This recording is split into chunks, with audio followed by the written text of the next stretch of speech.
Next chapter discuss करने वाले हैं। तो कल हमने जो है वो चैप्टर 16 पढ़ा था, that was alkyl halides, that was alcohol and phenol. तो उस पर हमने एमसीक्यूज़ के प्रैक्टिस भी कर ली थी, थ्योरी भी पढ़ ली थी। अब पीएमडीसी सिलेबस के अकॉर्डिंग हो चुके पीएमडीसी सिलेबस के अकॉर्डिंग जो 2023 का सिलेबस था, तो उसके अकॉर्डिंग हमारे पास चैप्टर 17 होता है, this is aldehydes and ketones. Second year के अंदर चैप्टर 8 कहलाता है ये, एल्डिहाइड्स एंड कीटोन्स। तो ये भी ऑर्गेनिक केमिस्ट्री से डील करता हुआ एक चैप्टर है, जिसके थ्योरी और एमसीक्यूज़ आज हम पढ़ेंगे। तो ये कुछ टॉपिक्स हैं जो हमें पढ़ना है इसके अंदर एज़ पर द सिलेबस। तो सिलेबस आपको यहाँ बोर्ड पर दिख रहा है। तो उसमें नोमेनक्लेचर पढ़नी है, प्रिपरेशन, रिएक्शंस पढ़ने हैं, और ये उसके लर्निंग ऑब्जेक्टिव्स हैं। तो ये सब टॉपिक्स होते हैं, सब टॉपिक्स हैं और लर्निंग ऑब्जेक्टिव्स हैं, ठीक है। तो इनको अगर हम समराइज़ कर दें तो हम ये सारे टॉपिक्स पढ़ लें जो मैंने नीचे लिखे हैं कि एल्डिहाइड्स और कीटोन्स की नोमेनक्लेचर, एल्डिहाइड्स और कीटोन का स्ट्रक्चर, एल्डिहाइड्स और कीटोन की प्रिपरेशन, और एल्डिहाइड्स और कीटोन के रिएक्शंस। तो ये 4 चीज़ें हमें इस चैप्टर के अंदर पढ़नी है ओवरऑल एल्डिहाइड्स और कीटोन्स के बारे में, ठीक है। अब चूँकि ये चैप्टर हमारा एल्डिहाइड्स और कीटोन्स के ऊपर है, जो हमारे पास क्या होता है, दोनों के दोनों हम जानते हैं कार्बोनाइल कंपाउंड्स होते हैं, ठीक है। तो अब जानते हैं कि ऑर्गेनिक केमिस्ट्री में हमारे पास एक ग्रुप होता है जिसको हम लोग कहते हैं this is called carbonyl group. अब जो कार्बोनाइल ग्रुप होता है वो कौन सा होता है, C डबल बॉन्ड हो, यस बिल्कुल सही। तो ये जो ग्रुप हमारे पास होता है इसको हम कहते हैं कार्बोनाइल ग्रुप, ठीक है। और जिस कंपाउंड के अंदर ये कार्बोनाइल ग्रुप मौजूद होता है उसे कार्बोनाइल कंपाउंड कहा जाता है। तो 2 कंपाउंड्स इसके अंदर हम लोग देखते हैं जो कार्बोनाइल ग्रुप में हमारे पास एग्जिस्ट करते हैं, ठीक है। तो एक कंपाउंड हमारे पास होता है दिस इज एल्डिहाइड, और एक कंपाउंड हमारे पास होता है उसको हम लोग क्या बोलते हैं, कीटोन। तो एल्डिहाइड में क्या होता है हमारे पास है कि कार्बोनाइल के एक तरफ हमारे पास हाइड्रोजन अटैच होता है, जबकि कीटोन में कार्बोनाइल के एक तरफ हमारे पास रेडिकल की अटैचमेंट होती है। चूँकि इन दोनों के अंदर हमारे पास कार्बोनाइल ग्रुप्स मौजूद हैं, दैट्स वाई इनको हम लोग जो है वो कार्बोनाइल कंपाउंड्स कहते हैं, जिनको आज हम यहाँ पर डिस्कस करेंगे, ठीक है। तो एल्डिहाइड्स और कीटोन्स को पढ़ना है, या जिनको हम लोग कार्बोनाइल कंपाउंड्स कहते हैं। तो कुछ बेसिक बातें आप इसके बारे में जानते हैं, और वही बेसिक बातें हम रिपीट भी करेंगे। मतलब हमें कोई कॉम्प्लेक्स बातें इसके अंदर नहीं पढ़नी, और सिलेबस के अंदर भी बहुत शॉर्ट टॉपिक है, तो हम इजीली इसके एमसीक्यूज़ भी कर सकते हैं, और साथ में इसके टेक्स्ट को भी हम देख सकते हैं। तो ये हमारे टॉपिक्स हैं जो मैंने आपको बता दिए, ठीक है। तो ये तो हमारे पास टॉपिक्स हो गए जो हमें पढ़ने हैं। अब स्टार्ट करते हैं। तो सबसे पहले नोमेनक्लेचर होगा, तो उसके बाद फिर आगे बात करते हैं। Nomenclature of aldehydes and ketone, आप जानते हैं कि एल्डिहाइड्स और कीटोन की हम नेमिंग्स जो करते हैं उसको नोमेनक्लेचर कहा जाता है। और एल्डिहाइड्स का आपको पता है कॉमन नेम जब हम लिखते हैं, whenever we do the common name of aldehyde, तो हम लैटिन वर्ड में जो पहले लिख देते हैं, जो नंबर है, जितने भी नंबर ऑफ कार्बन एटम्स हैं, और उसके साथ क्या लिख देते हैं, एंड में हम लोग एल्डिहाइड लिख देते हैं, ठीक है। यही तरीका होता है एल्डिहाइड की नेमिंग करने का कॉमन सिस्टम में। उसमें आप लैटिन नंबर्स के अंदर आपको पता है कि 1 को हम लोग क्या बोलते हैं, फॉर्म, 2 को क्या कहा जाता है, एसिड, 3 को क्या कहा जाता है, प्रोपायोन, ठीक है। 4 को क्या कहा जाता है, ब्यूटाइल, 5 को क्या कहा जाता है, वेलर, और 6 को क्या कहा जाता है, कैप्रो, ठीक है। तो ये पहले हम लैटिन नंबर्स में लिख देते हैं कितने कार्बन एटम है, उसके बाद एल्डिहाइड लिख देते हैं। जैसे ये हम इसका सिंपलेस्ट मेंबर हम देखते हैं तो फॉर्मल्डिहाइड हो गया ये। इसी तरह से हमारा एसिटाल्डिहाइड है, ये हमारा जो है वो प्रोपायोन एल्डिहाइड है, because there are 3 carbon atoms, सही है। और आईयूपीएसी नेमिंग में हम लोग क्या करते हैं, इसमें जस्ट हम लोग इसमें अल्कानल इस तरह से लिखते हैं, अल्कानल। तो ALK में तो हम लोग मीथ, ईथ, प्रो, ब्यूट, पेंट कुछ भी लगा सकते हैं, और अल इसका सफिक्स है जो कांस्टेंट रहता है अल्कानल के लिहाज से। अब जैसे 1 कार्बन है तो मीथानल, 2 कार्बन है तो इथानल, 3 कार्बन है तो फिर प्रोपानल, ठीक है।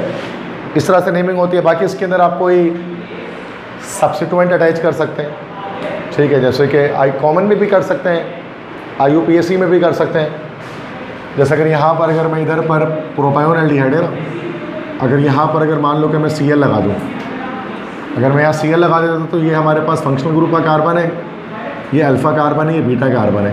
तो उसको हम बोलेंगे this is called alpha chloro propion aldehyde. ठीक है।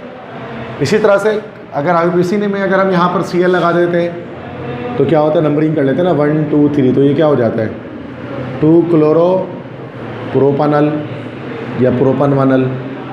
तो कुछ सब्सिट्यूएंट्स वगैरह भी अटैच कर सकते हैं इसके अंदर है, मतलब लाइक ज़रूरी नहीं है कि हमेशा सिर्फ मतलब एल्डिहाइडिक ग्रुप हो, उसके साथ कोई मिथाइल ग्रुप या Cl ग्रुप या कोई दूसरा ग्रुप भी अटैच हो सकता है। ये तो नोमेनक्लेचर का एक टॉपिक होता है। तो मैं आगे बात पता है ना ये बात सबको, तो वो कोई नई बात तो नहीं सीखी आपने इसके अंदर, ये ऑलरेडी पता थी आपको। ठीक है। इसी तरह से जब हम कीटोन की नेमिंग करते हैं, when we do the naming of ketones, तो कीटोन्स की नेमिंग करते हुए भाई ये कॉमन है IUPAC के 2 तरह के नेम्स हम लोग लिखते हैं। सो कीटोन की कॉमन नेम जब हम करते हैं तो हम लोग किस तरह से लिखते हैं, अल्काइल, फिर अल्काइल और एंड में कीटोन, तो उस तरह से लिखते हैं अल्काइल अल्काइल कीटोन, मतलब 2 अल्काइल का नाम लिख देते हैं, फिर कीटोन का नाम लिख देते हैं। और जब 2 बार अल्काइल का नाम हम लोग लिख रहे होते हैं तो हम लोग यहाँ पर कौन सा ऑर्डर फॉलो करते हैं, अल्फ़ाबेटिकल ऑर्डर। जैसे कि जब हम इथाइल और मिथाइल दोनों ग्रुप लगा होगा तो इथाइल पहले लिखाएगा, मिथाइल बाद में लिखाएगा, ऐसे ही है। और कार्बोनाइल ग्रुप के कार्बन को हम लोग क्या कर देते हैं, इसके अंदर लीव आउट कर देते हैं, छोड़ देते हैं। ठीक है। जैसे कि हमारे पास आ गया, अभी कार्बन को छोड़ दो तो ये एक मिथाइल और दूसरा मिथाइल, तो this will be di methyl ketone, methyl methyl ketone या डाई मिथाइल कीटोन। और ये जो एसीटोन होता है वो तो इसका कमर्शियल नेम है ना, ये तो इसका कमर्शियल नेम है, वरना इसका कॉमन नेम है डाई मिथाइल कीटोन। इसी तरह से यहाँ पर देखो तो ये मिथाइल है और यहाँ पर आपका क्या लगा हुआ, इथाइल ग्रुप लगा हुआ है। तो अल्फ़ाबेटिकल ऑर्डर फॉलो करें तो this will be ethyl methyl ketone. ठीक है। IUPAC नेमिंग की बात कर ली जाए तो IUPAC नेमिंग में आपको पता है कि हम लोग नाम किस तरह से लिखते हैं इसका, अल्कानोन, जिसमें डबल बॉन्ड की पोजीशन भी मतलब कार्बोनाइल की पोजीशन बतानी पड़ती है।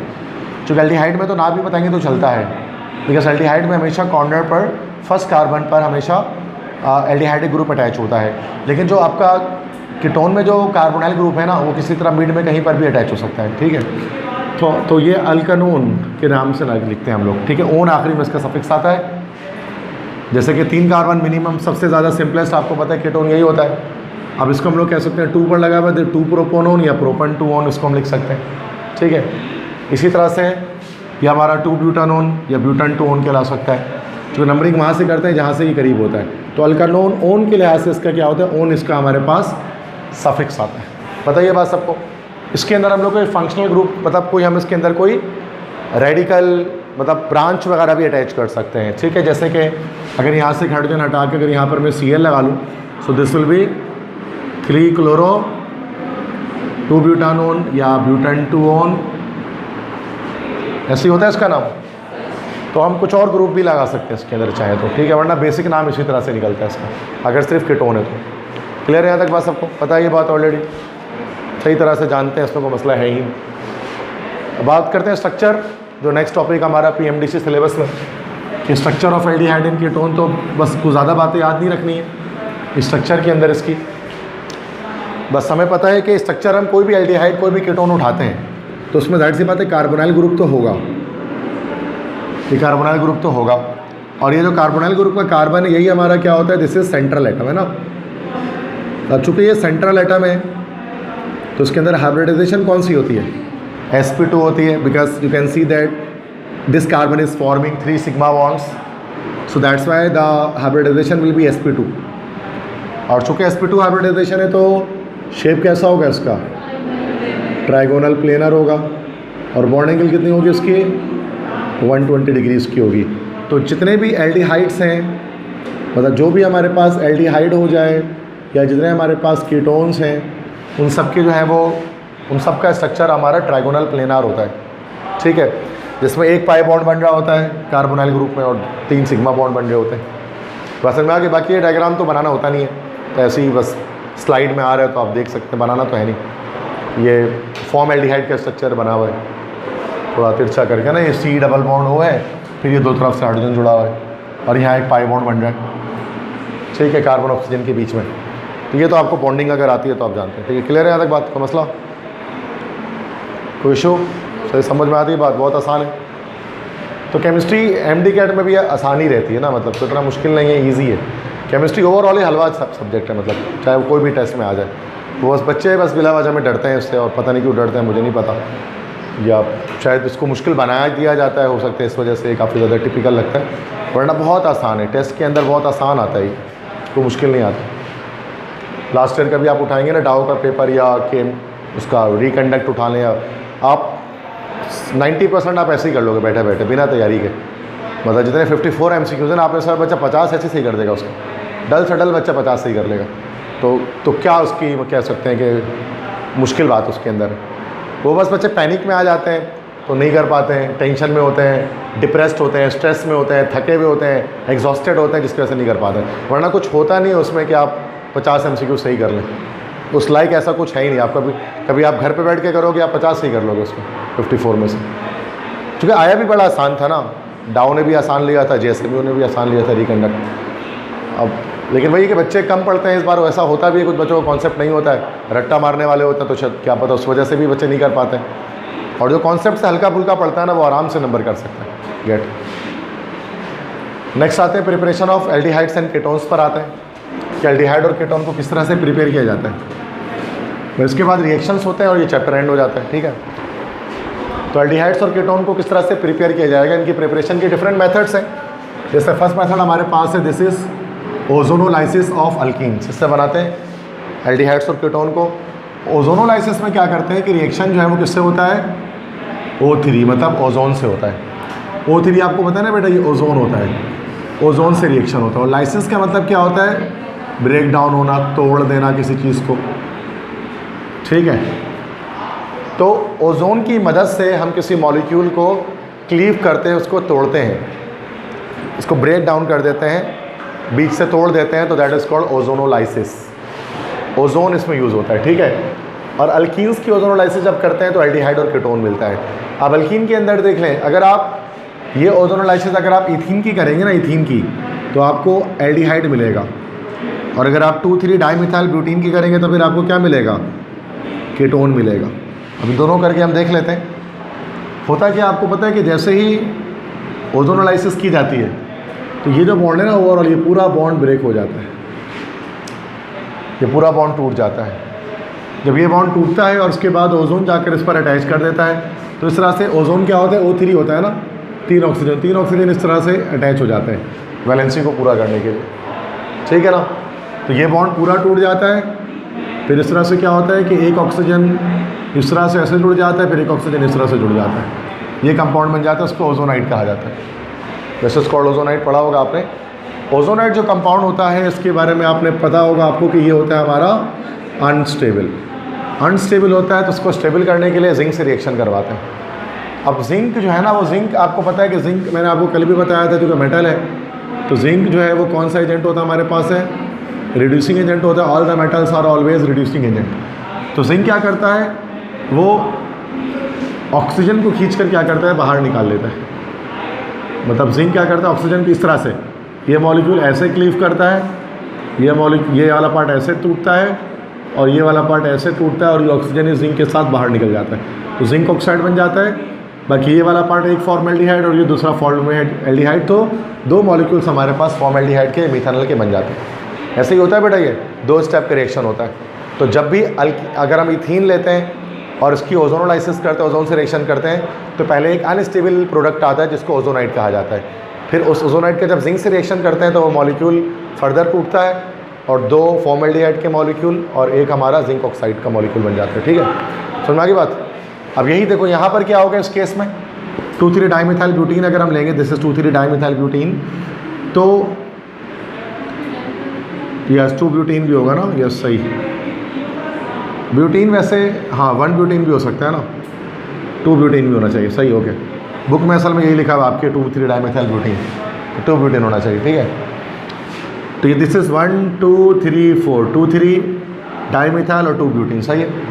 यही बात है बिल्कुल। बॉन्ड इसी तरह से ऐसे ब्रेक हो जाएगा सेम यही चीज़ है कि यहाँ पर ऑक्सीजन ऐसे कनेक्ट हो जाएगा, ये ऐसे, ये ऑक्सीजन ऐसे, ये ऑक्सीजन ऐसे, दोबारा से हमारे पास ओजोनाइट बन जाएगा। ओजोनाइट वो कंपाउंड जिसमें 3 ऑक्सीजन मौजूद हो, ओजोनाइट। फिर उसके बाद यही होगा, जिंक से रिएक्शन करेंगे, ऐसे मॉलिक्यूल ब्रेक होगा, ऐसे मॉलिक्यूल ब्रेक होगा, ऐसे ब्रेक होगा, जिंक इस ऑक्सीजन के साथ निकल जाएगा जिंक ऑक्साइड बनाकर। अब ये एक हमारे पास डबल बॉन्ड इधर बन जाएगा, इधर डबल बॉन्ड, तो 2 हमारे पास एसीटोन के या प्रोपेनॉन के मॉलिक्यूल्स बन जाएंगे। तो आप देख सकते हैं कीटोन बन गया। तो ओजोनोलाइसिस के थ्रू एल्डिहाइड भी बनाया जा सकता है, कीटोन भी बनाया जा सकता है। इथीन लेंगे तो एल्डिहाइड बनेगा, 2,3 डाइमिथाइल 2 ब्यूटीन लेंगे तो हमारे पास एसीटोन बनेगा, मतलब जो कीटोन है। समझ में आ गई बात? ईजी है, ठीक है। आपका सेकेंडरी में रिवाइज होगा इसके साथ साथ, ये हमारे न्यू बुक के हैं सारे। एक और दूसरा तरीका, हाइड्रेशन ऑफ अल्काइन, इससे भी बना सकते हैं। ये आपने इससे पहले भी तो मैंने आपको पढ़ाया चैप्टर 5 के अंदर, हाइड्रोकार्बन्स में, बहुत आसान इक्वेशंस हैं। तो अल्काइन की हाइड्रेशन करके ये दूसरा तरीका है। अब अल्काइन में जब आप इथाइन की हाइड्रेशन करते हैं तो फिर एसिटाल्डिहाइड मिलता है। यही प्रोपाइन की करेंगे तो क्या मिलेगा? प्रोपनोन या एसीटोन मिलेगा, कीटोन मिलेगा। तो दोनों बना सकते हैं। यहाँ फर्स्ट में हम लोग क्या बना रहे हैं बेटा? एल्डिहाइड। सेकंड में हम लोग क्या बना लेंगे? कीटोन बना लेंगे। रिएक्शन मैकेनिज्म क्या होगा? इथाइन का रिएक्शन वाटर से करेंगे, H2O से करेंगे। अब वाटर आपको पता है किस तरह से ब्रेक होगा? H+ और OH- में। और ये रिएक्शन सल्फ्यूरिक एसिड और मर्क्यूरिक सल्फेट HgSO4 के प्रेजेंस में होता है, ये दोनों के प्रेजेंस में। तो यहाँ से एक बॉन्ड टूटेगा, एक तरफ H चला जाएगा, एक तरफ OH चला जाएगा, ठीक है। और ये कंपाउंड हमारे पास बन जाएगा। ये कंपाउंड हमारे पास क्या कहलाता है? This is called vinyl alcohol. और विनाइल अल्कोहल भी कैसा कंपाउंड होता है हमारे पास? अनस्टेबल होता है, ठीक है। इसी को बुक में हमारे इनॉल लिखा हुआ है, इनॉल फॉर्म। इनॉल इसलिए कहते हैं कि इसमें डबल बॉन्ड भी है और अल्कोहल भी है। इनऑल, इनॉल भी कहा जाता है। इन क्यों? चूँकि डबल बॉन्ड है, और ओल इसलिए because it contains an alcoholic group और हाइड्रोक्सी ग्रुप। तो इनॉल लिखा हुआ आपकी बुक में, वरना हम तो उसको विनाइल अल्कोहल कहते हैं, ठीक है। मतलब मैं खुद इसको विनाइल अल्कोहल कहता हूँ। तो विनाइल अल्कोहल बनेगा। विनाइल अल्कोहल अनस्टेबल प्रोडक्ट है, तो आपको पता है यहाँ से डबल बॉन्ड इधर शिफ्ट करेगा, हाइड्रोजन इधर शिफ्ट करेगा, रीअरेंजमेंट होगी, जिसको हम टॉटोमेरिज्म कहते हैं। और टॉटोमेरिज्म के नतीजे में यहाँ पर हमारे पास एसिटाल्डिहाइड बन जाएगा, जो स्टेबल प्रोडक्ट हमारे पास होगा। तो यहाँ से इधर जाएगा, तो हाइड्रोजन इधर जाएगा, डबल बॉन्ड इधर जाएगा, तो इथेनॉल या एसिटाल्डिहाइड बनेगा, ठीक है। तो एल्डिहाइड बन गया। कीटोन बनाने के लिए क्या करेंगे? जब प्रोपाइन लेंगे ना, 3 कार्बन वाला अल्काइन, तो क्या बनेगा हमारे पास? कीटोन बनेगा, ठीक है। अब प्रोपाइन क्या होता है? 3 कार्बन वाला, जैसे C3H4 है ना। क्या होगा कि ये पाई बॉन्ड टूटेगा। अब ये H+ और OH- हो गया, एक तरफ H+, एक तरफ OH-। अब यहाँ पर आपको पता है कि जो एडिशन होगी ना, अब चूँकि ये हमारे पास, यस बिल्कुल, ये हमारे पास सिमेट्रिकल मॉलिक्यूल था, तो यहाँ तो डायरेक्ट हो गए। लेकिन ये चूँकि असिमेट्रिकल मॉलिक्यूल है, क्योंकि ये मॉलिक्यूल हमारे पास असिमेट्रिकल है। अब जब हम ट्रिपल बॉन्ड को तोड़ेंगे तो राइट और लेफ्ट में बराबर नहीं है। तो असिमेट्रिकल हमारे पास जो मॉलिक्यूल्स होते हैं, उनकी जब एडिशन हो रही होती है, तो कौन सा रूल लगता है उनके अंदर? Yes, Markovnikov's rule. तो लगता है मार्कोनिकोव्स रूल, ठीक है। मार्कोनिकोव्स रूल क्या कहता है? जहाँ हाइड्रोजन ज़्यादा अटैच होता है वहीं पर अगला हाइड्रोजन आता है, ठीक है। अब हाइड्रोजन यहाँ पर कहाँ पर आएगा? जहाँ पर पहले से ज़्यादा हाइड्रोजन है, इधर आ जाएगा, और OH इधर आकर अटैच हो जाएगा। इस तरह से मॉलिक्यूल बन जाएगा। दोबारा से इनॉल फॉर्म हमारे पास एक बन गई, इन है और OH है, इनॉल है। अब अगेन रीअरेंजमेंट होगी उसके अंदर, डबल बॉन्ड उठकर यहाँ आ जाएगा, हाइड्रोजन उठ के यहाँ आएगा, तो हमारे पास एसीटोन बन जाएगा, ठीक है। तो सिंपल सी बात है कि हम ओजोनोलाइसिस के अलावा हाइड्रेशन करके भी अल्काइन के कार्बोनाइल कंपाउंड्स को बना सकते हैं। अब अगर सबस्ट्रेट में या रिएक्टेंट में अगर आप इथाइन यूज़ करेंगे तो आपके पास जो है वो एसिटाल्डिहाइड बनेगा, इथेनॉल। और अगर आप यूज़ करेंगे प्रोपाइन तो आपके पास बनेगा लाइक एसीटोन या प्रोपानोन या डाइमिथाइल कीटोन। क्लियर है भाई? मसला समझ में आ रही बात? पढ़ा हुआ है ना ये सब सेकेंड ईयर में, वही चीज़ रिपीट हो रही है। देखो नई चीज़ें मैं बहुत सारी चीज़ें पढ़ा सकता हूँ, मैं चाहूँ तो अभी 50 स्लाइड और ऐड कर दो उसके अंदर, बिला वजह कि अपनी एफिशिएंसी दिखाने के लिए कि देखो मुझे कितनी केमिस्ट्री आती है, मैं कितना पढ़ाता हूँ। बट उससे फ़ायदा आपको कुछ नहीं पहुँचेगा। मतलब वो चीज़ें पूछी नहीं जाती ना टेस्ट में, तो क्या ज़रूरत है कि मैं अपनी एफिशिएंसी दिखाने के लिए आपके सर में दर्द करूँ? मतलब मुझे कितनी अच्छी केमिस्ट्री आती है कितनी नहीं आती है वो ऑल ओवर कराची जानती है, इसको कोई बताने की ज़रूरत नहीं है। तो इसलिए मुझे अब ये इस पर फ़र्क नहीं पड़ता भाई, मतलब मैं सिर्फ वही पढ़ाऊँगा जो चीज़ ज़रूरी है आपके लिए, क्योंकि इतना भी पढ़ लो तो बहुत है। एक्स्ट्रा मैं आपको कुछ भी नहीं बताता, एक लाइन नहीं बताता, बता बहुत सकता हूँ। आपको पता है कि सर इसी में 2 घंटा लगा देंगे बताना शुरू करें तो इतनी वैरायटी निकाल देंगे इसके अंदर, ये वो ऐसे कर लो तो ऐसे, ऐसे कर लो तो ऐसे, ऐसे कर लो तो ऐसे, एंटी मार्कोनिको रूल क्या होता है, ये क्या होता है, ज़रूरत नहीं है ना उसकी। आप कौन सा मास्टर्स लेवल के या PhD लेवल के स्टूडेंट्स हो, आप इंटर के सिंपल से स्टूडेंट हो जो आगे जाकर टेस्ट देने वाले हैं, तो आपको इतना ज़्यादा नहीं करना है। हमारे बच्चे यही करते हैं। डिफरेंट सेंटर वाले क्या करते हैं, डिफरेंट सेंटर वाले क्या करते हैं, एकदम डिटेल में एक्स्ट्रा चीज़ें बहुत बच्चों को दिमाग में डाल देते हैं। अब वो एक्स्ट्रा चीज़ें तो डाल देते हैं ना, बच्चों को लगता है सब इंपॉर्टेंट है, अब वो माइंड लिमिटेड अल्लाह ताला ने दिया है मेमोराइजेशन का, अब वो याद नहीं कर पाते, और जब वो टेस्ट में बैठते हैं सब गड़बड़ हो जाता है और उनको आसान आसान चीज़ भी समझ में नहीं आ रही होती है। ये गलती है सेंटर वालों की कि इतना क्यों डाला बच्चे के दिमाग के अंदर, जबकि आता भी नहीं वो। आप जो सिलेबस के अकॉर्डिंग तैयारी करें और कुछ भी नहीं करें, सिलेबस से आउट आता है तो प्रोटेस्ट होता है, वॉट जो भी होता है ग्रेस मार्क मिल जाएंगे आपको, उसका मसला नहीं है। आपको सिलेबस से आउट नहीं जाना, सिंपल सी बात है। अगर सिलेबस ही नहीं है तो फिर तो दुनिया में बहुत सारी चीज़ें पढ़ने के लिए, कितना पढ़ लोगे, ये तो नामुमकिन हो जाएगा पढ़ने के लिए, ठीक है ना भाई। तो PMD कैट में ये बेनिफिट होता है हमारे पास है कि हम सिलेबस के अंदर बाउंड रहकर हम चीज़ों को स्टडी करते हैं। NED के अंदर इन रिस्पेक्ट ऐसा कोई सिलेबस नहीं है, तो वहाँ हम सिर्फ पास पेपर देख रहे होते हैं। अब यहाँ सिलेबस चुके हैं तो पास पेपर देखने की नीड ही नहीं है, क्योंकि सिलेबस गिनती का तो है, पढ़ लो पूरा ही पढ़ लो, पास पेपर की जरूरत ही नहीं रहती है। NED में तो इसलिए मजबूरी है कि सिलेबस नहीं उसका तो वहाँ पास पेपर देखना पड़ता है। अब यहाँ तो पहले ही चैप्टर छोटा छोटा आधे घंटे में ख़त्म हो जा रहा है, तो मसला ही कोई नहीं है, क्योंकि इतने सारे टॉपिक एल्डिहाइड कीटोन में हमारे बुक में सेकेंडरी में आधा 50% तो ख़त्म कर दिया उन्होंने, 50% छोड़ा हुआ है, तो क्या मसला, पढ़ लेंगे। सेकेंडरी के लिए तो पढ़ ही रहे ना, मतलब उसका भी आधा, जबकि हम एप्टीट्यूड में करते हैं क्या है कि इसका डबल पढ़ रहे होते हैं। सेकेंडरी की बुक में जितना लिखा हुआ है ना उसका डबल टीचर पढ़ा रहे होते हैं, जबकि ऐसा आता कुछ भी नहीं। आप उठाओ ना 2023 का पेपर आपको लगेगा कुछ भी नहीं है, 2022-21 भी उठा लो तो कुछ भी नहीं है, तो क्यों ज़रूरत है उसको पढ़ने की, तो फ़ायदा तो है नहीं। बस एक तरह से आपका टाइम वेस्ट करना है या फिर आपके माइंड में इतना भर देना है कि आप कंफ्यूज हो जाओ, यही हो जाएगा और क्या होगा, ठीक है। तो दूसरा तरीका, आप तीसरा तरीका देखते हैं, ये भी आप सब जानते हैं, अल्कोहल के ऑक्सीडेशन करके भी हम बना सकते हैं, ठीक है। अल्कोहल्स की जब हम ऑक्सीडेशन करेंगे तो उस सूरत में भी हमारे पास एल्डिहाइड्स बन जाएंगे, ठीक है। थर्ड वे है, थर्ड मेथड है ये अल्कोहल की ऑक्सीडेशन करके। तो आप सब जानते हैं कि जब अल्कोहल लेते हैं, जब हम अल्कोहल लेते हैं और उसकी जब ऑक्सीडेशन करते हैं तो क्या बनता है हमारे पास है, एल्डिहाइड बनता है। और फर्दर इस एल्डिहाइड की अगर हम ऑक्सीडेशन कर दें तो क्या बन जाता है, बिल्कुल इस चीज़ को याद रखना है ज़हन में, ठीक है। तो अल्कोहल की जब हम ऑक्सीडेशन करेंगे तो एल्डिहाइड बन सकता है, हमारे कीटोन भी बन सकता है। क्योंकि ये अल्कोहल अगर आपका 1 डिग्री लेंगे ना तो ये बनेगा, लेकिन ये 2 डिग्री अल्कोहल लेंगे तो क्या होगा हमारे पास, बिल्कुल सही आपका जवाब है, कीटोन बनेगा। और फर्दर इसकी ऑक्सीडेशन कर देंगे तो बिल्कुल दोबारा कार्बोक्सिलिक बनेगा। 3 डिग्री अगर हम अल्कोहल लेते हैं उसकी ऑक्सीडेशन करते हैं तो क्या बनेगा, बिल्कुल सही, आपको रट गई है बात, ये इतनी इंपॉर्टेंट बात आपने रट ली है, और यही सब होता है, ठीक है। और आपको तो यही टॉपिक घूम घूम के हर चैप्टर में आता है, अल्कोहल की ऑक्सीडेशन, फलाना की रिडक्शन, यही चलता रहता है। तो अल्कोहल की ऑक्सीडेशन से आप सब जानते हैं एल्डिहाइड और कीटोन मिल सकता है। 1 डिग्री अल्कोहल अगर आप लेंगे तो एल्डिहाइड मिलेगा, 2 डिग्री लेंगे तो फिर कीटोन मिलेगा।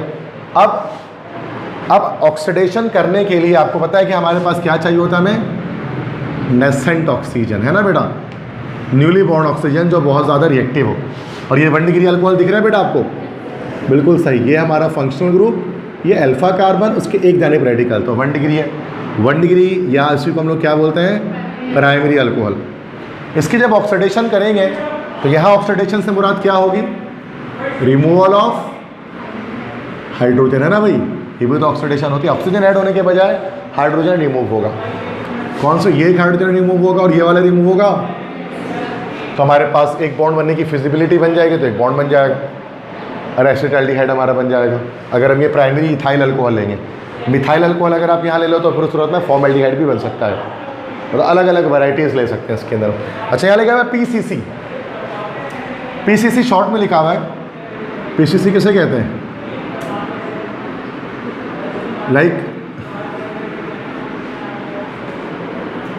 देखो मैं बता रहा हूँ, आपको पता है कि जो ऑक्सीडाइजिंग एजेंट है, हमें वो कितने याद होने चाहिए? 3 ऑक्सीडाइजिंग एजेंट हमें याद होने चाहिए। एक कौन सा? K2Cr2O7 पोटेशियम डाइक्रोमेट, एक है KCrO4 पोटेशियम क्रोमेट, और तीसरा क्या होता है? KMnO4 potassium permanganate. ये तीनों हमारे पास ऑक्सीडाइजिंग एजेंट होते हैं, कोई भी ले सकते हैं। ये पोटेशियम क्रोमेट को उन्होंने शॉर्ट में PCC लिखा, ठीक है, तो कुछ भी हम यूज़ कर सकते हैं इसके अंदर। क्लियर है भाई? तो उन्होंने लिख दिया, हम असल में पूरा फॉर्मूला लिखते हैं K2Cr2O7। ये ज़्यादा बेहतर है बनिस्बत कि हम शॉर्ट में कुछ लिखें, ठीक है। अब सेकेंडरी अल्कोहल जब लेंगे तो सेम यही कंडीशन होगी बेटा, क्या होगा? एक एच यहाँ से निकल जाएगा, एक एच यहाँ से निकल जाएगा, तो यहाँ डबल बॉन्ड की फॉर्मेशन हो जाएगी, एसीटोन बन जाएगा, वाटर निकल जाएगा, तो ये हमारा पोटेशियम डाइक्रोमेट यहाँ पे भी ले लिया, सही है। तो अल्कोहल्स के ऑक्सीडेशन से हम लोग एल्डिहाइड कीटोन दोनों बना सकते हैं। प्राइमरी अल्कोहल से एल्डिहाइड बनता है और सेकेंडरी अल्कोहल से कीटोन बनता है। टर्शियरी अल्कोहल की तो ऑक्सीडेशन नहीं होती। क्यों नहीं होती? सेरिक हिंड्रेंस ज़्यादा होती है ना भाई? तो मसला ईजी।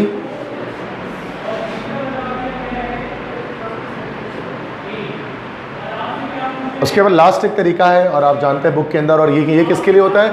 ये तमाम उसके तमाम उनके लिए नहीं है, मीन्स के तमाम एल्डिहाइड और कीटोन के लिए नहीं। ये तरीका सिर्फ एरोमेटिक कंपाउंड्स, ये एरोमेटिक कीटोन्स के लिए है, ठीक है। तो Friedel-craft acylation of aromatic compounds मतलब बेंजीन, इस प्रोसेस से हमारे पास जो है ना वो सिर्फ क्या बनता है? हमारे पास एरोमेटिक कीटोन बनता है। सो ये बेटा एरोमेटिक कीटोन का क्या मतलब हो? कीटोन तो सर समझ में आता है, एरोमेटिक का क्या मतलब? यस, बिल्कुल सही जवाब विदत आपने दिया, बेंजीन रिंग, ठीक है। तो बेंजीन रिंग है।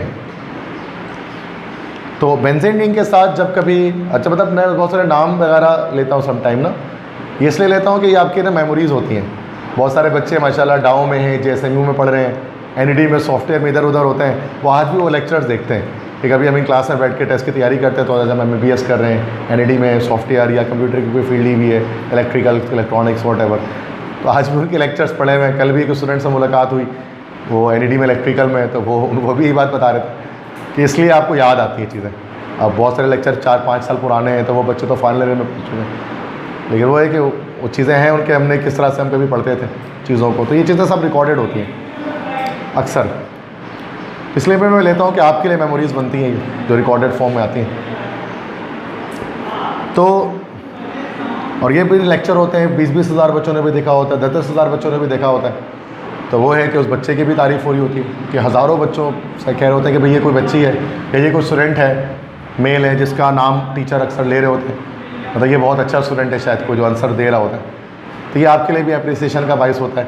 अक्सर होता है स्टूडेंट NED में जब एडमिशन होता है ना, तो लोग अक्सर बोल भी रहे होते हैं क्या तुम वही स्टूडेंट हो सर नसीम जो लेक्चर में नाम लिया करते थे, तो लोग अक्सर उसको ऐसा सेलिब्रिटी देख रहे होते हैं कि तुम्हारे ही नाम सर लिया करते थे, तुम तो बड़े सवाल के जवाब दिया करते थे, मतलब मशहूर हो जाता है वो बच्चा भी, क्योंकि लेक्चर बहुत सारे लोग देखते हैं।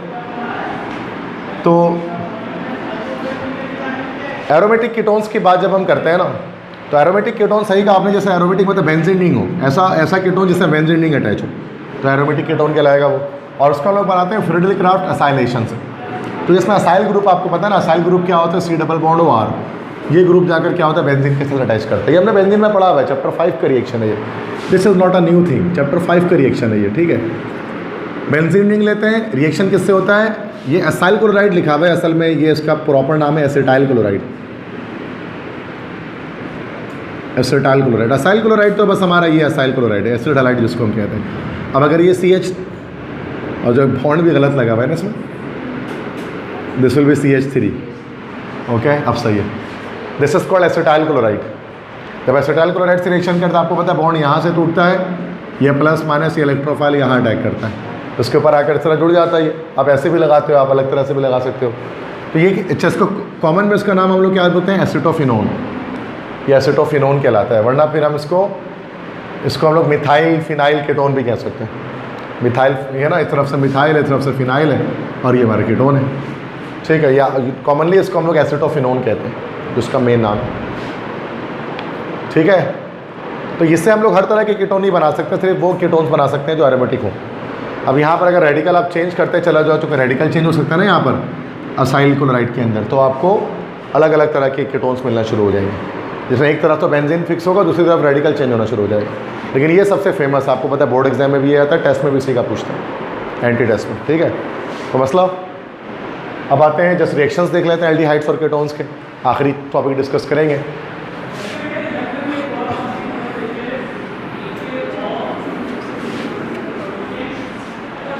अच्छा, एल्डिहाइड्स और कीटोन्स जो है ना हमारे पास कितनी तरह के रिएक्शंस कर रहे होते हैं। अगर आप इसको देखें तो 3 तरह के रिएक्शन हम यहाँ पर देखते हैं एल्डिहाइड्स और कीटोन्स के। एक तो हमारा होता है न्यूक्लियोफिलिक एडिशन रिएक्शन करते हैं, दूसरा रिडक्शन भी करते हैं और तीसरा ऑक्सीडेशन करते हैं। ये 3 रिएक्शन पढ़ते हैं हम लोग एल्डिहाइड कीटोन के। तो 1 बाय 1 तीनों को डिटेल में डिस्कस कर लेते हैं। ठीक है, तो सबसे पहला रिएक्शन जो हमारे पास होता है वो क्या होता है, एडिशन रिएक्शन। अब चूँकि आपको पता है कि जो हमारे कार्बोनाइल कंपाउंड्स हैं, जो भी कार्बोनाइल कंपाउंड्स हमारे पास हैं, अब उसमें पाई बॉन्ड तो है। अब चूंकि पाई बॉन्ड है तो सूरत में क्या करता है, पाई बॉन्ड है तो सब्स्टिट्यूशन तो करेगा नहीं, क्या करेगा, एडिशन करेगा। That's why carbonyl compounds addition करते हैं due to the presence of pi bond. अच्छा, और इसके साथ रिएक्शन किस चीज़ का हमारे पास चलता है। ठीक है, अब देखो हो क्या सकता है कि ये पाई बॉन्ड जब ब्रेक होता है, when this pi bond is broken down, ऊपर यही चीज़ बनी हुई है जो मैं यहाँ बता रहा हूँ। ठीक है, जब ये पाई बॉन्ड टूटता है तो क्या होता है कि दोनों इलेक्ट्रॉन ऑक्सीजन के पास आ जाते हैं बिकॉज ऑफ हाई इलेक्ट्रोनेगेटिविटी। तो ये नेगेटिव चार्ज क्रिएट हो जाता है, यहाँ पर पॉजिटिव चार्ज क्रिएट हो जाता है, ऐसे ही होता है। और फिर अब इस पर क्या होता है कि अटैक कर सकता है। अब इलेक्ट्रोफाइल भी अटैक कर सकता है, न्यूक्लियोफाइल भी कर सकता है। लेकिन फर्स्ट स्टेप पे क्या होता है, हमारा जो न्यूक्लियोफाइल है ना NU-, ये जो न्यूक्लियोफाइल होता है वो क्या करता है, पहले वो अटैक करता है और ये हमारे पास इस तरह से कंपाउंड हमारे पास इस्टेब्लिश हो जाता है, बॉन्ड बन जाता है। और सेकंड स्टेप उसके बाद क्या होता है, इलेक्ट्रोफाइल आकर अटैक करता है और ये ऑक्सीजन के साथ इलेक्ट्रोफाइल जुड़ जाता है। तो ये जो हमारे यहाँ पर बना, this is actually an intermediate. तो ये हमारे एक इंटरमीडिएट प्रोडक्ट यहाँ पर हमारे पास बना है जो बाद में जाकर फाइनल प्रोडक्ट में चेंज हो रहा है। अब चूंकि आप देख सकते हैं फर्स्ट स्टेप पे हमारा जो है वो न्यूक्लियोफाइल अटैक कर रहा है, फर्स्ट स्टेप पे न्यूक्लियोफाइल अटैक कर रहा है। सेकंड स्टेप पे क्या हो रहा है कि हमारा जो इलेक्ट्रोफाइल है वो अटैक कर रहा है। और फर्स्ट स्टेप पे जो भी स्पीशीज अटैक करता है उसी के नाम से रिएक्शन होता है। जैसे अल्कीन्स और अल्काइंस के केस में क्या होता था कि जो इलेक्ट्रोफाइल था वो फर्स्ट स्टेप पे रिएक्शन किया करता था, दैट्स वाई उसको हम कहते थे इलेक्ट्रोफिलिक एडिशन रिएक्शन। जबकि एल्डिहाइड्स और कीटोन के केस में क्या होता है कि पहले हमारा न्यूक्लियोफाइल रिएक्शन करता है, दैट्स वाई ये हमारा न्यूक्लियोफिलिक एडिशन रिएक्शन कहलाता है। अब ये न्यूक्लियोफाइल कोई भी हो सकता है, आगे हम पढ़ेंगे इसके अंदर। तो यही मैं कहना था, ऊपर यही चीज़ लिखी हुई जो मैंने नीचे बताई, सेम बात है। क्लियर है, बात समझ में आ गई। तो न्यूक्लियोफिलिक एडिशन रिएक्शन पढ़ेंगे। ये तो मैंने मैकेनिज्म बताया कि बहुत इंपॉर्टेंट MCQs है कि कार्बोनाइल कंपाउंड्स कौन सा मैकेनिज्म अंडरगो करते हैं, तो न्यूक्लियोफिलिक एडिशन रिएक्शन करते हैं। सही है। अच्छा, अब इसके अंदर हम लोग रिएक्शन अलग अलग चीज़ों को करवा सकते हैं। आपको बस मेन प्रोडक्ट याद रखना है इसके अंदर। न्यूक्लियोफिलिक एडिशन के अंदर देखो, फर्स्ट में यहाँ पर करा रहा हूँ हाइड्रोक्सिलामाइन से, सेकंड में करा रहा हूँ किससे भाई, N2H4 है ना, ये क्या बोलते हैं उसको, भूल गए नाम इसका, बिल्कुल हाइड्राजीन, N2H4। 2 सिलेक्शन किया था ना हमने। अब मैकेनिज्म उन्होंने अलग तरह से किया भाई, हमने इसको अलग तरह से मैकेनिज्म करते हैं। ठीक है, तो ये जो हमारे पास है पहला जो रिएक्शन हम करा रहे हैं हाइड्रोक्सिलामाइन से करा रहे हैं। हाइड्रोक्सिलामाइन क्या होता है, NH2OH, दिस इज कॉल्ड हाइड्रोक्सिलामाइन। तो हाइड्रोक्सिलामाइन से जब रिएक्शन होता है तो क्या होता है कि ये कैसे निकालूँ, ऐसे निकाल दूँ, मतलब वाटर रिमूव होता है ना भाई। हाँ, वो थोड़ा सा अलग सा लग रहा है नहीं, मतलब किताब वालों ने मतलब अपना, हाँ मतलब कोई मसला नहीं है, लेकिन ऐसे भी सकते हैं। बॉन्ड घुमाना आपकी मर्ज़ी है, बॉन्ड घुमाने में तो आप आज़ाद है ना, बॉन्ड कैसे भी घुमा लो, तुम्हारी मर्ज़ी।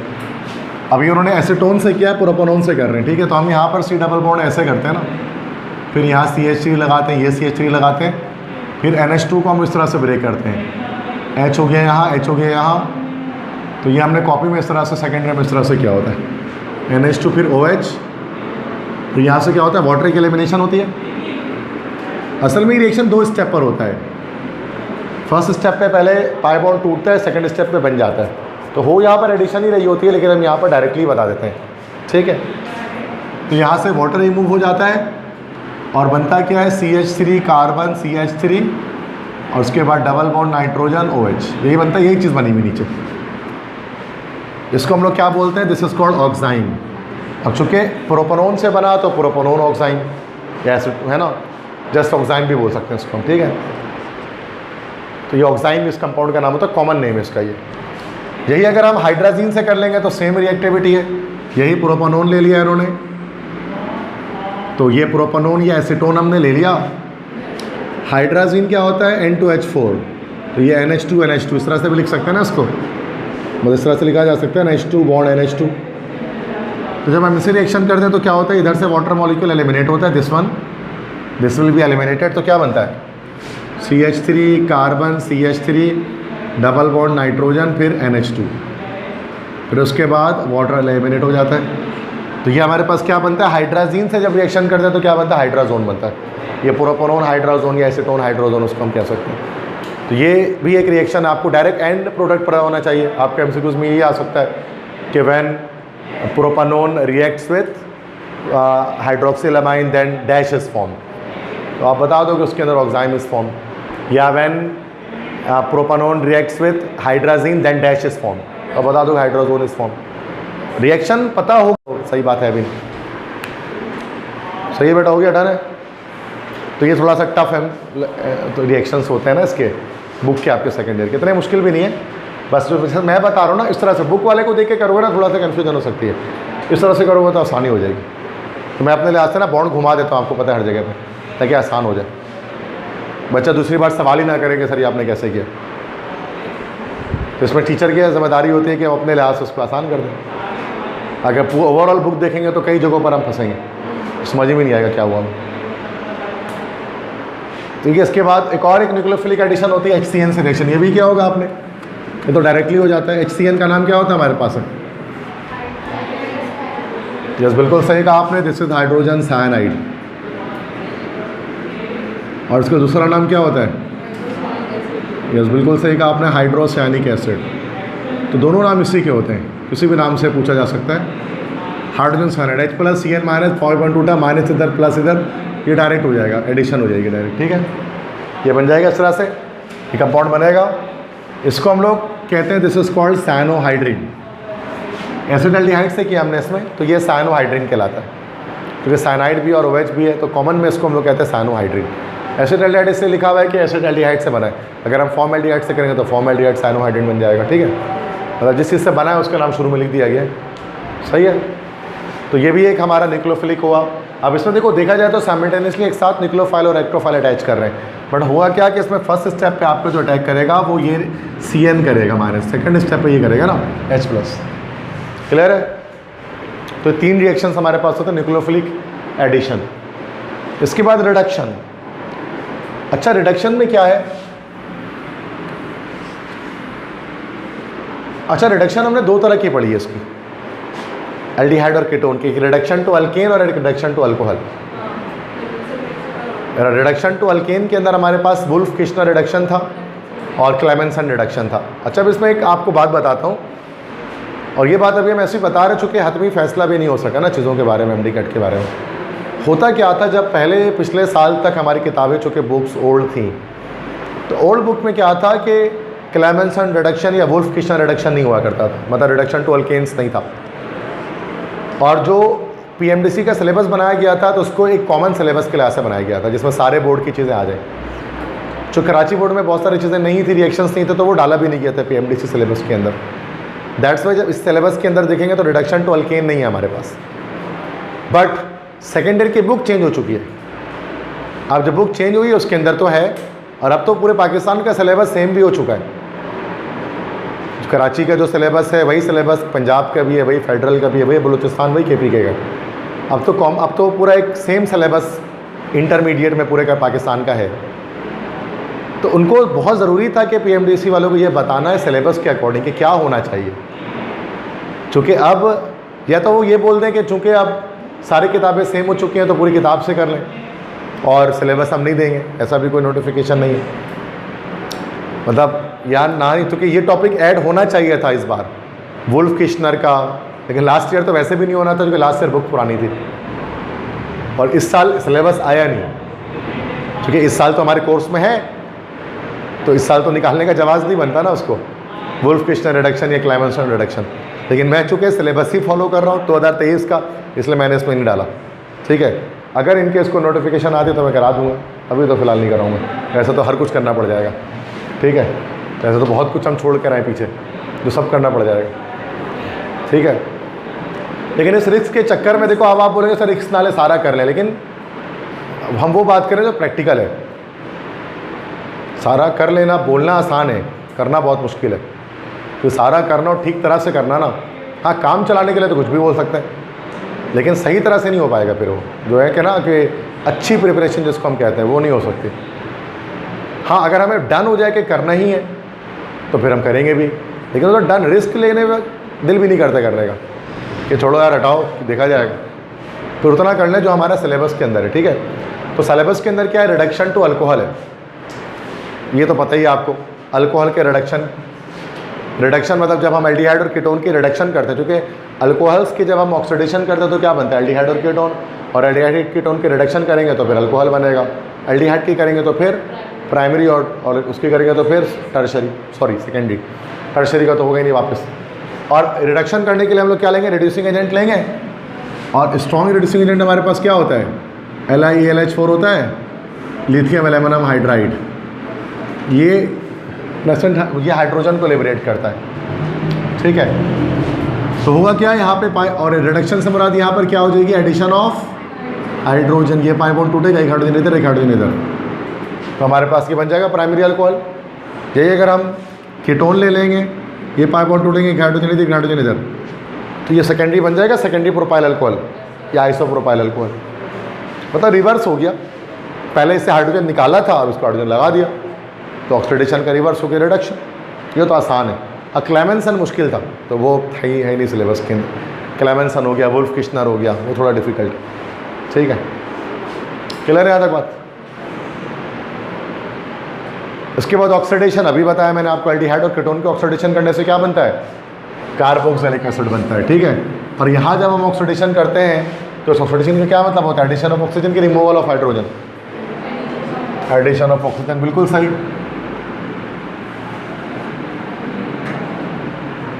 तो होगा क्या कि यहाँ पर जब हम इसकी ऑक्सीडेशन करेंगे तो ऑक्सीजन यहाँ पर ऐड हो जाएगा, नेचुरल ऑक्सीजन। यहाँ उन्होंने क्रोमिक एसिड लिया है, आप वही सेम लिख सकते हैं, K2Cr2O7, ये K2Cr4, ये KMnO4, मतलब कोई ज़रूरत नहीं है कि आप बुक की तरह क्रोमिक एसिड ले लें इसमें। ठीक है, तो ये क्या हो गया, दर पर ऑक्सीजन ऐड हो जाएगा तो एसिडिक एसिड बन जाएगा, इथेनोइक एसिड, विनेगर, सिरका जिसको हम कहते हैं, ये हमारा बन गया कार्बोक्सिलिक एसिड। इसी तरह से जब हम एसीटोन लेंगे, व्हेन वी टेक एसीटोन, अच्छा एसीटोन में क्या एस्टर नहीं बनता है ना, ये पता नहीं, यहाँ थोड़ा सा कन्फ्यूजन है।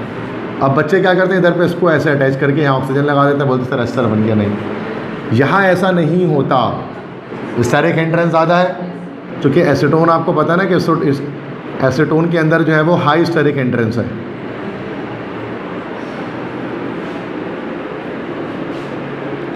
चूँकि उसके दोनों तरफ बल्कि मॉलिक्यूल है ना भाई, तो ये इस मिथाइल ग्रुप के साथ अटैच नहीं हो सकता जैसे ऑक्सीजन हो सकता है। तो पहले ऑक्सीजन करता है क्या, रिएक्शन कर जाता है मिथाइल ग्रुप के साथ, और रिएक्शन करके क्या बना लेता है, कार्बन डाइऑक्साइड एंड वाटर, फिर जाकर ये ऑक्सीजन यहाँ पर अटैच करके कार्बोक्सिलिक एसिड बनाता है। ठीक है, तो यहाँ ज़रा देखिएगा, डायरेक्टली नहीं ऑक्सीजन अटैच होता, पहले ऑक्सीजन मिथाइल ग्रुप से रिएक्शन करके CO2 और H2O बनाते हैं, देन जाकर ऑक्सीजन ऐड होता है। तो बन इसमें भी कार्बोक्सिलिक एसिड रहा है, लेकिन बाय प्रोडक्ट में कार्बन डाइऑक्साइड और वाटर भी मिल जाए, जो आपको एल्डिहाइड की ऑक्सीडेशन करने में नहीं मिलता। सही है, ऐसा ही है।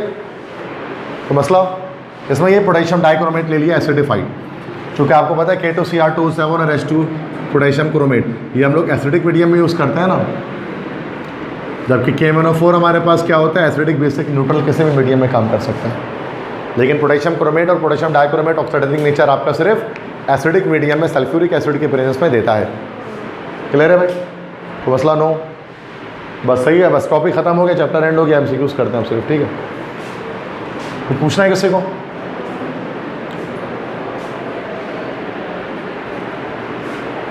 टाइम तो बहुत है, जल्दी हो जाएगा। Anything you want to ask? आसान है ना भाई? अब देखो केमिस्ट्री इतनी आसान है, से मेरी गलती तो नहीं है ना भाई? अब केमिस्ट्री बनाने वाले की गलती है, इतना आसान सब्जेक्ट बनाए कि दुनिया में। हाँ मतलब आसान है ना मतलब। और कुछ बच्चे इसी को मुश्किल समझते हैं कि नहीं केमिस्ट्री तो सर टफ है, क्या बात कर रहे हैं आप, और ये वो पता नहीं क्यों समझता, मुझे नहीं पता। शायद प्योर कॉन्सेप्ट वीक्स होते हैं बच्चों के, हो सकता है प्रीवियस कॉन्सेप्ट सही नहीं है तो इसकी वजह से होता है, वरना बहुत आसान सब्जेक्ट है, बहुत ही ज़्यादा आसान है। मतलब इतने जल्दी कौन सा किसी सब्जेक्ट में बताओ तो जल्दी चैप्टर ख़त्म हो जाए, कोई करके दिखाओ जितने जल्दी केमिस्ट्री में ख़त्म होता है चैप्टर, शुरू होते ही ख़त्म हो जाता है। तो ये केमिस्ट्री की आसानी है ना इसके अंदर, मुश्किल तो वो है जैसे लंबा चल रहा है तो चल ही रहा है, चैप्टर ख़त्म ही नहीं हो रहा है।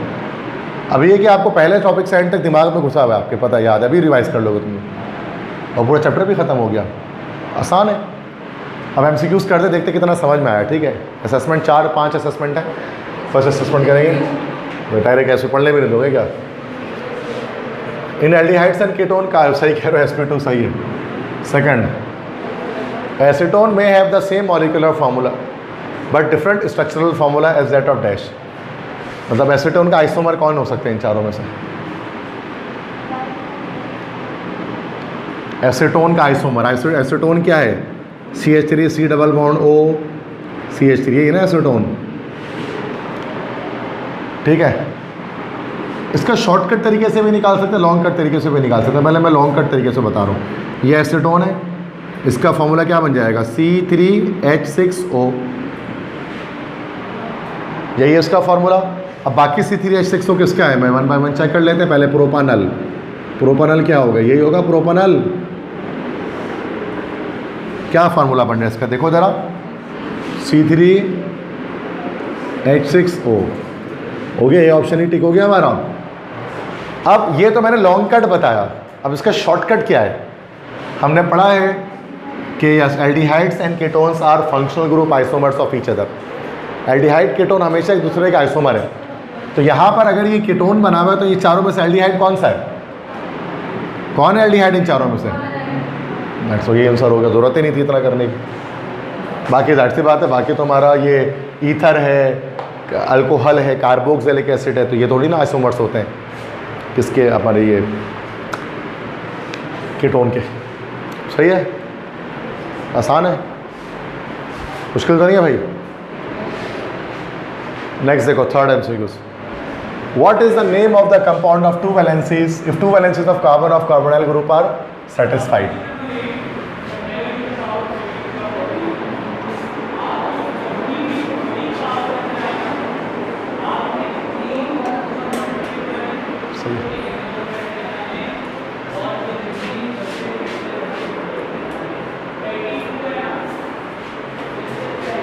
हाँ जी बताइए, क्या बनेगा, कंपाउंड का क्या नाम होगा अगर कार्बोनाइल ग्रुप के जो कार्बन है उसकी 2 वैलेंसी 2 अल्काइल ग्रुप से सेटिस्फाई हो जाए? क्या हो गया? ये रहा कार्बोनाइल ग्रुप है, इसकी 2 वैलेंसी किससे सेटिस्फाई हो जाए? तो क्या है ये? तो इतना तो सोच रहे थे तुम लोग क्या? अच्छा बोल, सुना नहीं मैंने, सॉरी, जोर से बोलो ना, मुझे बोल रहे थे आसान MCQ तो पता। विच of the following is an example of unsymmetrical ketone? Asymmetrical ketone कौन इन चारों में से?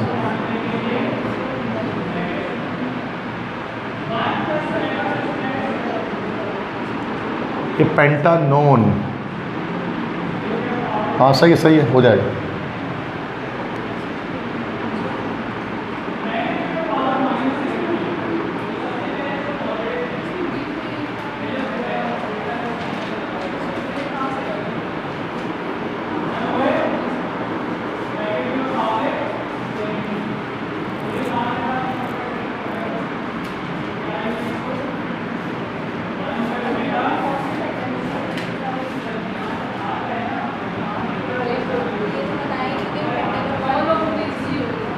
इतना दिमाग, इतना लॉजिक रखो, नहीं समझ में आ रहा। पेंटानोन देखो, पेंटानोन क्या चीज़ है? 1 2 3 4 5। हाँ अभी कौन सा पेंटानोन है चाहिए, कह रहे हो 2 पेंटानोन है 3? ओके चलो, मतलब सवाल गलत हो गया, सही कह रहे हो, सवाल गलत हो गया, सवाल गलत हो गया ये, ठीक है ना। पेंटानोन, चूंकि पेंटानोन लिखा हुआ, अगर हम इसको चेंज कर लें तो फिर देखते हैं, ठीक है ना। चेंज करता हूँ, अनसिमेट्रिकल कीटोन कह रहे हैं ना, चलो ये 3 पेंटानोन कर देते हैं। अनसिमेट्रिकल क्या होगा, अब एसिटोफिनोन हो जाएगा, बिल्कुल सही। कैसे, देखो 3 पेंटानोन, ये तो हमारा सिमेट्रिकल हो गया। एसिटोफिनोन क्या होता है, कार्बोनाइल ग्रुप है, एक तरफ CH3 और दूसरी तरफ क्या लगा हुआ है, C6H5 लगा हुआ है। तो कार्बोनाइल के दोनों तरफ रेडिकल्स अलग अलग है, तो हमारा हो गया असिमेट्रिकल। बेंजोफिनोन किसे कहते हैं, दोनों तरफ मतलब कीटोन के दोनों तरफ, यस बिल्कुल, C6H5 लग जाए। इसको इस तरह से बनाया जाता है, और समटाइम ऐसे भी बनाया जाता है ना, इसको ऐसा देखा है कभी बना हुआ यूँ करके, दिस इज बेंजोफिनोन। तो बेंजोफिनोन भी सिमेट्रिकल है, तो हमारा बी ऑप्शन ही करेक्ट हो गया, सही है। तो बेंजोफिनोन जो है ना, दोनों तरफ जब बेंजीन रिंग हो, सही है। तो इजी था, ये भी कोई मुश्किल तो था नहीं, सवाल में गलती थी तो कन्फ्यूजन हुई। 5th है, विच of the following statement is true about acetone and acetaldehyde. इनमें से कौन सी स्टेटमेंट सही है एसीटोन और एसिटाल्डिहाइड के बारे में।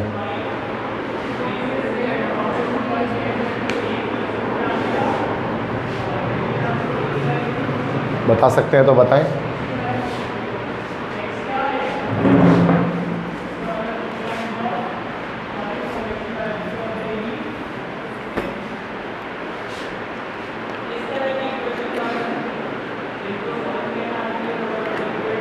तो विच of the following statement is true about acetone and acetaldehyde, तो क्या होगा, बी ऑप्शन, क्योंकि एल्डिहाइड और कीटोन हमेशा दूसरे के फंक्शनल ग्रुप आइसोमर होते हैं। अभी तो देखा हमने इसको, पोजीशन आइसोमर तो हो नहीं सकते, पोजीशन आइसोमर तो एक ही कंपाउंड में रहता है वो होता है, कंपाउंड चेंज करके थोड़ी ना हो सकता है। तो these are carbonyl compounds but are not isomers to each other, ऐसा ही नहीं, आइसोमर्स है, ठीक है।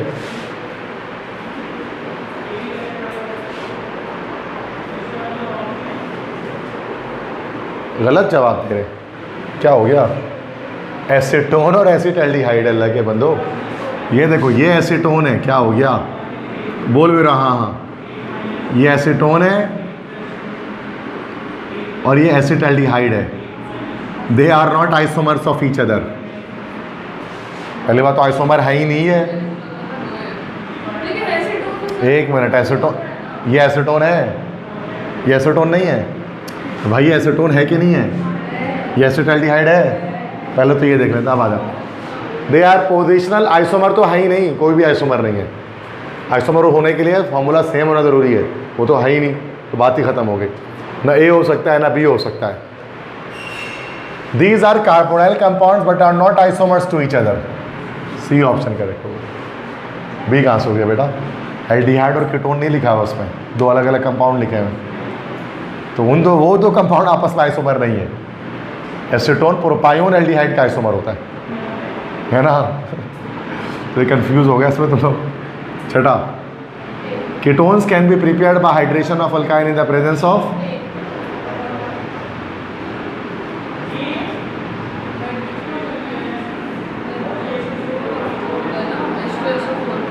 हाइड्रेशन जब बोल दिया तो in the presence of water क्यों बोलेंगे,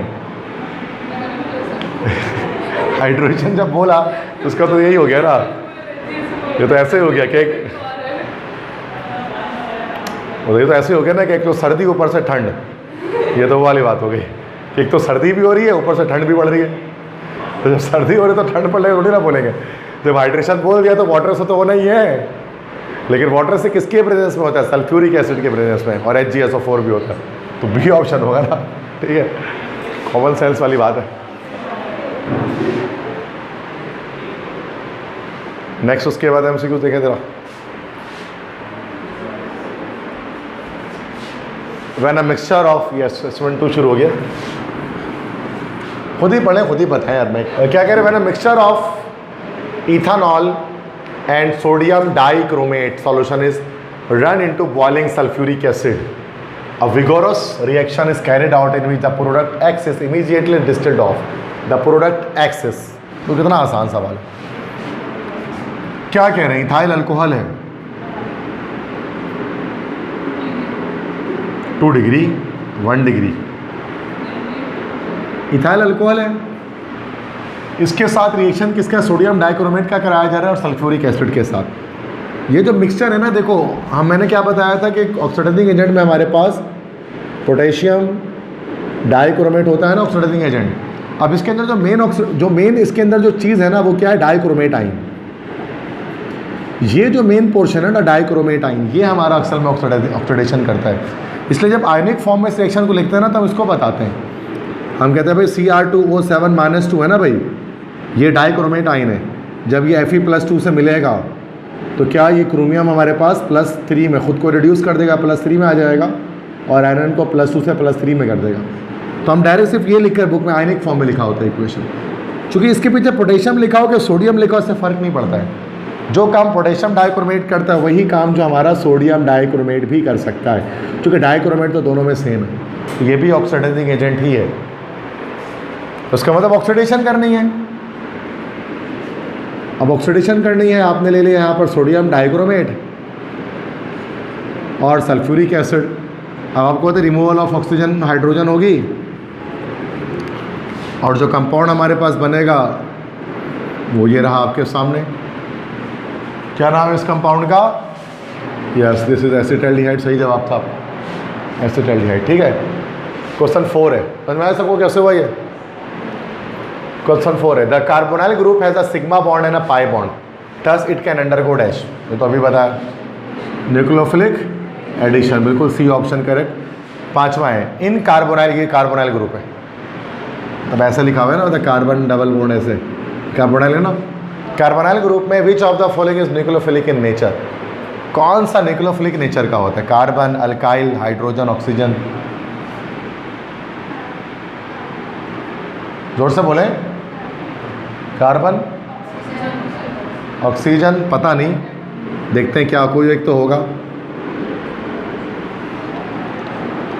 इलेक्ट्रॉन पेयर कौन खींचेगा अपने पास?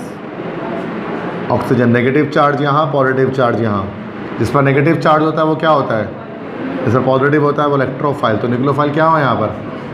ऑक्सीजन हुआ ना भाई, कार्बन कहाँ से होगी? बेसिक बात है, ठीक है, कॉन्सेप्ट वीक है, ठीक है, मुश्किल बात तो नहीं है, वो इतनी आसान बात है ना बेटा, बता भी नहीं सकता मैं तुम्हें। अब आसान बात मुझसे ना बताया ही नहीं जाता, मतलब इतनी आसान बात मैं नहीं बता सकता अब आपको, और मुझे पता भी नहीं इस बात को एक्सप्लेन कैसे करूँ मैं, इतनी आसान बात है। मतलब मुझे तो ऐसा लगता है जैसे ये बच्चा तो नर्सरी में ही सीख लेता है, मतलब इतना पढ़ा पढ़ा के ना ऐसी आदत हो गई है, मैं इसको एक्सप्लेन भी नहीं कर पाता हूँ। तो बोलते यार तो ABCD के साथ बच्चों को सिखाना चाहिए, इतनी बेसिक बात है ये। कि इलेक्ट्रोनेगेटिव ज़्यादा ऑक्सीजन है तो खींच लिया हो, नेगेटिव चार्ज आ गया, नेगेटिव चार्ज आता है न्यूक्लियोफाइल हो गया, है ना भाई? बेसिक बात है ना भाई ये, ठीक है। नेक्स्ट क्वेश्चन देखें, हाइड्रोजन साइनाइड एनेट्स to aldehydes and ketones form the final product dash. क्या बनता है बोलो, जोर से बोलो। जिसमें या साइनोहाइड्रेट, बिल्कुल सही, C. Next question, the compound X forms the adduct, ये खुद ही बताओ। The compound X forms the adduct Y on addition with Grignard reagent. The adduct Y hydrolysis with a dilute mineral acid gives primary alcohol. तो primary alcohol जो है ना वो उस वक्त बनता है जब ग्रिग्नार्ड रिएजेंट का रिएक्शन किसी फॉर्मल्डिहाइड से होता है ना बेटा? हमने यही पढ़ा ना कहीं कि अगर आपके पास फॉर्मल्डिहाइड है तो उसके रिएक्शन जब भी RMgH से होगा तो हमारे पास 1 डिग्री अल्कोहल बनेगा, और अगर फॉर्मल्डिहाइड के अलावा कोई दूसरा एल्डिहाइड है जैसे कि एसिटाल्डिहाइड वगैरह, उसके रिएक्शन अगर हम करेंगे तो क्या बनेगा? 2 डिग्री बनेगा अगर एसिटाल्डिहाइड लेंगे, और अगर कीटोन ले लेंगे और कीटोन के रिएक्शन हम करेंगे किसके साथ? ग्रिग्नार्ड रिएजेंट के साथ, तो 3 डिग्री बनेगा। यहाँ कह रहे हैं कि प्राइमरी अल्कोहल बन रहा है, तो पता है X कौन सा कंपाउंड है? तो हमारे पास फॉर्मल्डिहाइड है, तो D हो गया, बिल्कुल सही, D ऑप्शन करेक्ट। देखने में मुश्किल सवाल लगता है, होता बड़ा आसान है ये सब सवाल, ठीक है। रिएक्शंस पता होने चाहिए आपको ना इसके लिए, और इस तरह से रिएक्शन को आस्क किया जाता है, लिखना नहीं होता पूरा पूरा, बट कॉन्सेप्ट आपसे ले लेते हैं वो कुछ ना कुछ करके, ठीक है। नेक्स्ट MCQs है, the acid catalysed reaction of acetaldehyde with hydroxyl amine produces dash. अभी तो पढ़ा है, बताओ न्यूक्लियोफिलिक एडिशन क्या हो जाएगा? इथेनॉल ऑक्साइड, B ऑप्शन बिल्कुल सही, हाइड्रोक्सिल अमाइन, ठीक है बिल्कुल। नेक्स्ट है the final product in the given reaction. इस रिएक्शन का फाइनल प्रोडक्ट क्या होगा? यार ये तो हमने पढ़ा ही नहीं है, ये आउट ऑफ द कोर्स आ गया, ये ओल्ड बुक का टॉपिक है। तो ये तो वैसे है नहीं, लेकिन देख लेते हैं उसको। ये जो कंपाउंड होता है ना, हाइड्रोजन के साथ फिनाइल लगा हुआ है, इस कंपाउंड को हम लोग बोलते हैं this is called phenyl hydrazine. Hydrazine ये रहा फिनाइल, तो फिनाइल हाइड्राजीन। और इसका किससे? एसिटाल्डिहाइड से रिएक्शन करा रहे हैं। हाँ सही कह रहे हो बिल्कुल। तो डायरेक्ट ऐसे बिना रिएक्शन के बता दो, फिर हाइड्रा, क्योंकि हाइड्राजीन हमेशा हाइड्राजोन बन जाता है, तो ये फिर हाइड्राजोन होगी। हाँ ओके, ठीक है लिख लें इसको। तो इस तरह से ही रिएक्शन होगा ना, जिस तरह से होता है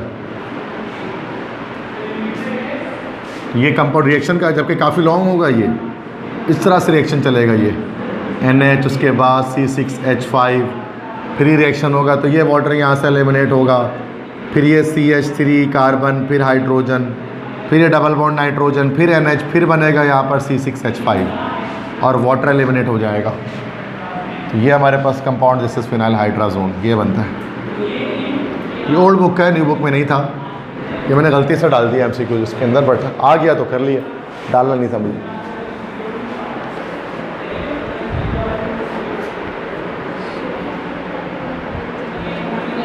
वैसे इसका नाम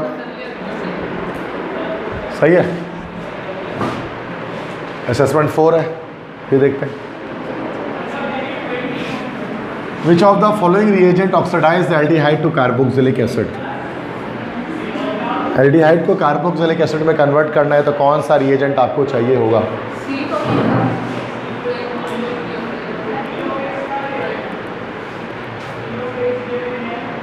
हाँ जी, सी ऑप्शन बिल्कुल सही। सेकंड है ketones do not give reaction with the following oxidizing agent.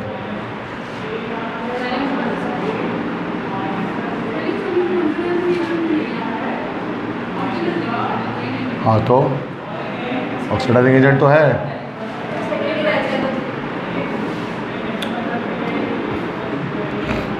Falling solution होगा ना, रिएक्शन नहीं होता कीटोन का, तो कीटोन फैलिंग सोल्यूशन से रिएक्शन कहाँ करता है? एल्डिहाइड करता है ना, रेडिश ब्राउन प्रेसिपिटेट बनता है। ये डिस्टिंग्विश टेस्ट में होता है, हमने पढ़ा नहीं है, बट नीड भी नहीं है, ये भी सिलेबस में नहीं था, लेकिन हमने ऐसे ही लिख लिया। सेकेंड टर्म में पढ़ा होगा आपने, फैलिंग सोल्यूशन, टोलेंस रिएजेंट पढ़ा है ना। क्वेश्चन 9 है the possible product in the oxidation of acetone by strong oxidizing agent is dash. Acetone के ऑक्सीडेशन से क्या बनेगा?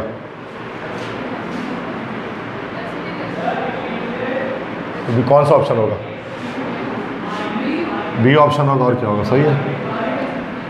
The following reactions are given by carbonyl compounds.